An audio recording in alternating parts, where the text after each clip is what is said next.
సంవత్సరాల తరబడి ఎన్ని మందులు వాడినా మీ మోకాల నొప్పులు తగ్గట్లేదా? ప్రాణ పెయిన్ క్లినిక్ లో అత్యాధునిక చికిత్స. డిప్యూటీ సీఎం హోదాలో మొదటిసారి తన నియోజకవర్గం పిఠాపురంలో పవన్ కళ్యాణ్ పర్యటిస్తున్నారు. తొలిసారి నియోజకవర్గానికి వచ్చిన పవన్ కు ఘన స్వాగతం లభించింది. పార్టీ నేతలు, కార్యకర్తలు, అభిమానులు భారీగా తరలివచ్చి స్వాగతం పలికారు. అనంతరం ఆయన పెన్షన్ పంపిణీ కార్యక్రమంలో పాల్గొన్నారు. స్వయంగా పెన్షన్లు పంపిణీ చేసి లబ్ధిదారులతో మాట్లాడారు. 3 రోజుల పాటు పవన్ కళ్యాణ్ పిఠాపురంలో ఉంటారు.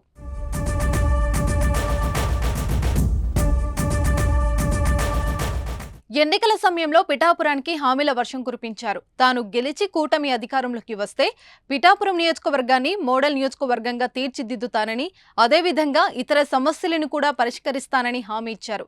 ఇక ఎన్నికలో పవన్ భారీ మెజారిటీతో గెలుపొందారు. ఏకంగా 70,000 మెజారిటీతో విజయం దక్కించుకున్నారు. కూటమి అధికారంలోకి వచ్చి ఆయన డిప్యూటీ సీఎంతో పాటు 5 శాఖలకు మంత్రి అయ్యారు. దీంతో ఇక్కడి ప్రజలు భారీ ఆశలే పెట్టుకున్నారు.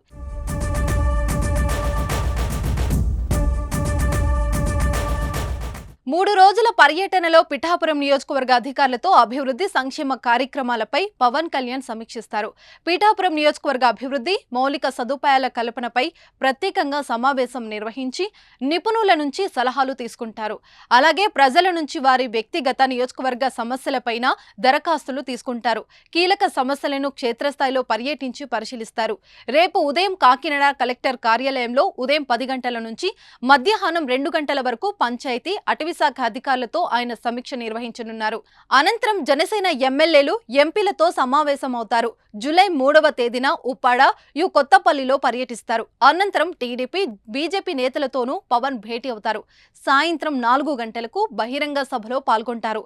మరి ఈ పర్యటనలో హామీల అమలుపై ఏదైనా ప్రకటన చేస్తారా లేదా చూడాలి మరి.